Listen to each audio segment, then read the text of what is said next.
Épisode 34. L'école de la richesse de CEV, un marathon vers la réussite financière. Des cours pratiques de développement personnel, entrepreneuriat et indépendance financière en 40 épisodes audio de 15 minutes chacun.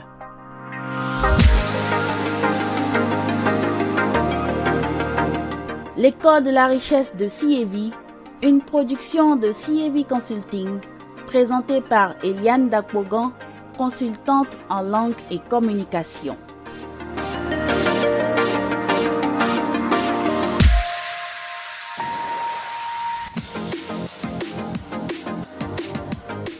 Salut auditeurs et auditrices de l'école de la richesse de CEV. Bienvenue dans l'épisode 34. Il y a de plus en plus d'entrepreneurs et d'entreprises dans le monde, mais comme l'a si bien rappelé professeur Dan Lok, 90% des entreprises font faillite durant les 5 premières années de leur existence. Et en général, quand une entreprise se débat pour survivre ou fait faillite, c'est certainement parce qu'elle n'avait pas le bon modèle d'affaires. C'est pourquoi dans l'épisode précédent, nos professeurs ont abordé ce sujet. Et cela vous a permis d'avoir déjà une idée claire de la forme sous laquelle votre entreprise peut se présenter pour réussir effectivement. Avoir le bon modèle d'affaires pour votre entreprise, ce n'est pas forcément copier et coller les autres modèles d'affaires qui marchent avec les autres. Il s'agit de trouver la bonne formule pour votre entreprise.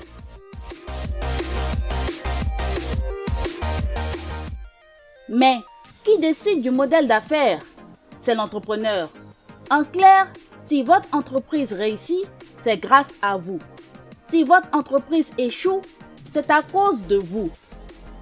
Souvenez-vous de ces paroles fortes que professeur Dan Lok a reçues de son mentor dans l'épisode 31. Ton entreprise est toujours une projection de ta propre personne.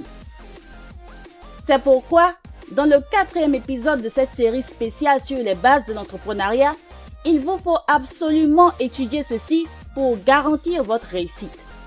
Quels sont les 5 commandements d'un entrepreneur à succès? Professeur Dan Lok va vous aider à gagner du temps et de l'argent en vous enseignant en 5 points ce que vous devez absolument faire et ce que vous devez absolument éviter en tant qu'entrepreneur. Premièrement, les entrepreneurs avisés ne gèrent jamais tous les moindres détails. Je me souviens lorsque je démarrais mes entreprises au début, j'étais un maniaque du contrôle total. J'étais le roi de la gestion des moindres détails. Je savais tout dans les moindres détails. Parce qu'au début de votre carrière en tant qu'homme d'affaires, vous êtes au four et au moulin. Vous faites du one-man show. Vous vendez, vous concluez des ventes, vous faites les factures, vous faites le marketing, vous rencontrez les gens, vous gérez les opérations, vous répondez au téléphone, vous gérez les reçus, n'est-ce pas? Vous vous assurez que rien ne s'effondre. Vous ciblez tout le monde. Vous devez gérer tous les petits détails parce que c'est votre devoir. Mais, même après un certain temps, ce comportement a tendance à rester. Parce que c'est ce que vous savez. C'est ce qu'il faut pour faire grandir une entreprise. Je dois tout connaître, je dois gérer tous les détails. Mais qu'est-ce qui se passe quand vos revenus s'accroissent? Vous atteignez le plafond de verre. Ce comportement d'individualiste entêté, de maniaque du contrôle total, ne vous aidera pas. Si vous voulez aller au niveau suivant, vous devez lâcher prise et ne plus gérer tout dans tous les moindres détails. Alors, en tant qu'entrepreneur avisé, vous devez apprendre et devenir un penseur global. Ce que nous devons faire en tant qu'entrepreneur avisé, c'est chercher à comprendre où nous allons exactement. Quelle est notre vision? C'est cela votre boulot. Vous déterminez la vision d'abord. Deuxièmement, vous recrutez et embauchez des talents pour vous aider. Parce que vous savez qu'ils ont les bonnes capacités, la bonne attitude et la bonne culture pour vous aider à implémenter cette vision. Ça, c'est de 2. Et de 3, en tant que leader, et ça c'est très important, vous allouez les ressources, les capitaux pour implémenter cette vision, pour aider votre équipe à implémenter cette vision. C'est cela. C'est cela. Quand vous gérez les moindres détails, vous ne pouvez pas faire cela parce que vous êtes trop plongé dans votre entreprise. Vous devez prendre du recul et avoir une vue d'ensemble. Quelle est la vision? Qui ai-je besoin d'avoir dans mon équipe pour implémenter cette vision? Et comment est-ce que j'alloue mes ressources pour les aider à prioriser, pour aider mon équipe à implémenter cette vision? Alors c'est cela. En tant qu'entrepreneur avisé, nous ne gérons pas les moindres détails.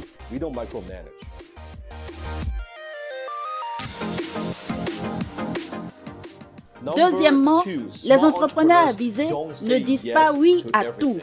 Au début de votre carrière d'entrepreneur, vous devez dire oui à tout. Vous devez dire oui à cette réunion, vous devez dire oui absolument à tous les clients qui frappent à votre porte, vous devez dire oui à tous les moindres emails parce que vous êtes encore en pleine croissance et en pleine évolution. Mais quand vous atteignez une certaine taille et un certain point, vous devez apprendre à dire non. En tant qu'entrepreneur, vous devez vous rendre compte que vous avez une période de temps, des ressources, des capitaux, peu importe, toutes ces choses ne sont pas illimitées. Donc, en tant que PDG et fondateur, vous devez apprendre à prioriser. L'une des leçons les plus importantes que j'ai apprises dans ma propre carrière, c'est ceci. Au début, je devais dire oui à tout. Puis, je disais oui à certaines choses. Et maintenant, je dis oui à presque rien du tout. Tout ce qui arrive sur ma table, investissement, partenariat, opportunité pour faire telle ou telle affaire, je dois analyser et dire: est-ce que ça convient à ma vision globale ou c'est juste une distraction? Même si quelqu'un vous envoie une proposition pour faire affaire ensemble ou pour un partenariat, vous pouvez ignorer sans problème. Vous pouvez répondre à certains, vous pouvez ignorer d'autres. Parce qu'en tant qu'entrepreneur, vous devez savoir quand dire oui et quand dire non.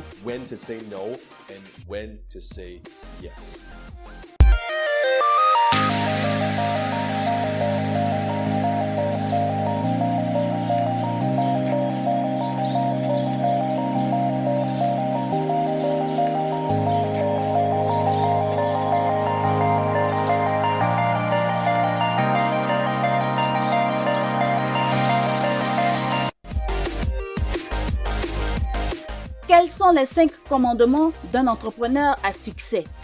Notre expert international en entrepreneuriat, professeur Dan Lok, vous entretient durant ce 4e épisode de la série spéciale de 7 épisodes sur les bases de l'entrepreneuriat. Dans la première partie de cet épisode 34 de l'école de la richesse de CEV, professeur Dan Lok a cité 2 des 5 commandements. Premièrement, ne jamais gérer les moindres petits détails. Deuxièmement, ne jamais dire oui à toutes les opportunités.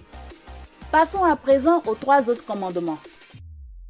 Troisièmement, les entrepreneurs avisés ne cessent jamais d'écouter leurs clients idéaux. En tant qu'entrepreneurs, que faisons-nous? Tout cela se résume au fait que nous résolvons les problèmes des autres, nous satisfaisons les besoins des autres et faisons des profits dans le processus.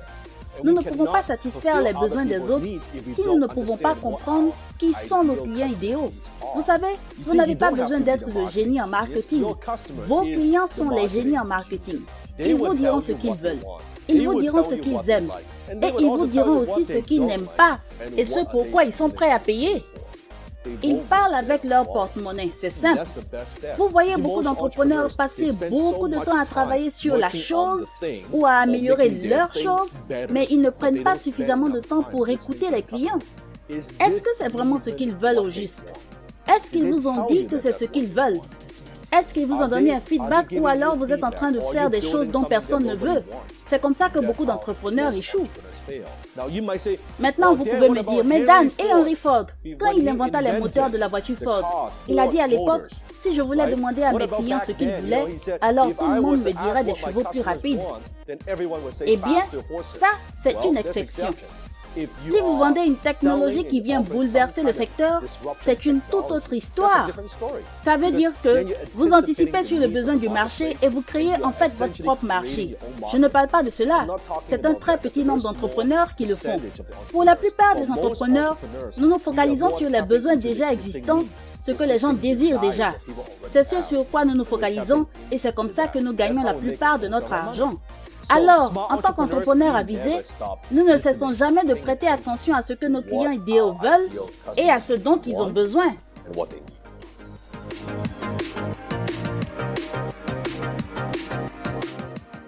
Quatrièmement, les entrepreneurs avisés se focalisent sur les bénéfices, pas juste sur le chiffre d'affaires. L'une des plus grandes erreurs que j'ai commises dans ma carrière, c'est qu'au début, je me focalisais beaucoup sur le chiffre d'affaires et je pensais que le chiffre d'affaires allait résoudre tous les problèmes. Tout ce que j'avais à faire, c'était générer plus de chiffre d'affaires, faire plus de ventes. Pour moi, il fallait toujours faire plus de ventes. Et avec plus de ventes, je n'aurai plus de problème. Ce n'est tout simplement pas vrai. Parce que vous n'allez pas à la banque pour faire un dépôt de chiffre d'affaires. La banque ne veut pas connaître votre chiffre d'affaires. Alors, souvent, quand vous lisez dans les magazines, quand vous lisez certains de ces articles où il est question de telle entreprise qui fait 20, 30, 50, 100, 200, 500 millions de dollars de chiffre d'affaires, c'est bien. Mais combien vous gagnez en fait en termes de bénéfices? Qu'est-ce qui revient dans votre poche? Combien vous avez en réserve en trésorerie? Donc, quand vous analysez bien, le bénéfice, ce n'est pas un événement, c'est une habitude. Alors, si vous ne faites pas beaucoup de bénéfices dans votre croissance, supposons que vous faites 5 millions de dollars de chiffre d'affaires et que vous n'avez pas assez de bénéfices. En accroissant votre chiffre d'affaires à 10 millions, êtes-vous sûr que vous allez faire plus de bénéfices? Êtes-vous sûr que vos bénéfices vont s'accroître de façon exponentielle? Parce que quand on parle des bénéfices, en fait, ça prend beaucoup en compte votre marge bénéficiaire, vos charges et vos dépenses. En tant qu'entrepreneur, nous sommes facilement trop optimistes. Nous dépensons plus d'argent pour faire plus de chiffre d'affaires. Mais quand vous observez bien, oh mon Dieu, en réalité, nous gagnons moins d'argent. Peut-être que tout ce marketing nous a coûté beaucoup d'argent pour accueillir tous ces clients. Peut-être que nous avons besoin d'investir pour embaucher de nouvelles personnes. Ou encore, nous venons d'investir dans cet équipement. Alors, quand vous ne regardez pas les bénéfices, ça devient une habitude très dangereuse. C'est pourquoi, en tant qu'entrepreneur avisé, nous nous focalisons sur les bénéfices, pas sur le chiffre d'affaires.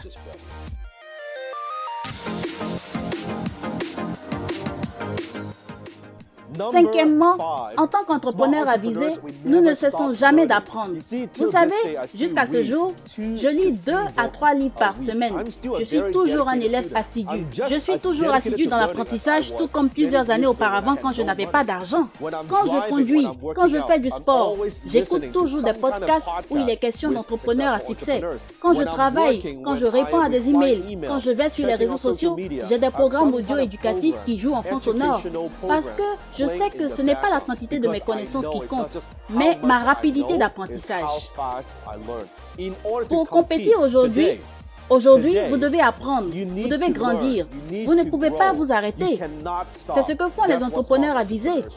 Et c'est aussi ce que vous devez faire. Souvenez-vous, l'ignorance, ce n'est pas une bénédiction. L'ignorance, c'est la pauvreté. L'ignorance, c'est une maladie. L'ignorance, c'est la dévastation. C'est ce que vous ignorez qui vous fera du mal. Allez, continuez d'apprendre, continuez de grandir, continuez de vous réinventer. Ce que vous avez accompli par le passé est passé. Ça ne compte plus. Ce qui compte maintenant, c'est aujourd'hui. Le moment présent et où vous allez dans l'avenir. Quels sont les 5 commandements d'un entrepreneur à succès? Premier commandement, tu ne géreras jamais tous les moindres détails de ton entreprise, mais tu penseras de façon globale en prenant du recul pour avoir une vue d'ensemble. Deuxième commandement, tu ne diras pas oui à toutes les opportunités qui se présentent à toi, mais tu analyseras si cela contribue à la vision globale de ton entreprise. Troisième commandement, tu ne cesseras jamais d'écouter tes clients idéaux, mais tu prêteras toujours attention à ce qu'ils veulent et à ce dont ils ont besoin. Quatrième commandement, tu ne te focaliseras pas uniquement sur le chiffre d'affaires, mais tu prendras surtout en compte les bénéfices. Cinquième commandement, tu ne cesseras jamais d'apprendre, mais tu seras toujours un élève assidu qui continue d'apprendre et qui continue de grandir. Maintenant, vous avez reçu vos 5 précieux commandements dans cet épisode 34 de l'école de la richesse de CAV. En tant qu'entrepreneur avisé, voici donc la suite. Vous devez à présent connaître le processus d'évolution de n'importe quelle entreprise. Ce processus comprend 7 étapes que vous allez étudier dans le prochain épisode. À bientôt! L'école de la richesse de CAV, une production de CAV Consulting présentée par Eliane Dakpogan, consultante en langue et communication. Avec le titre Monolith, musique du générique et du fond sonore, réalisé par Aerio. L'école de la richesse de CAV, un marathon vers la réussite financière. Des cours pratiques de développement personnel, entrepreneuriat et indépendance financière en 40 épisodes audio de 15 minutes chacun.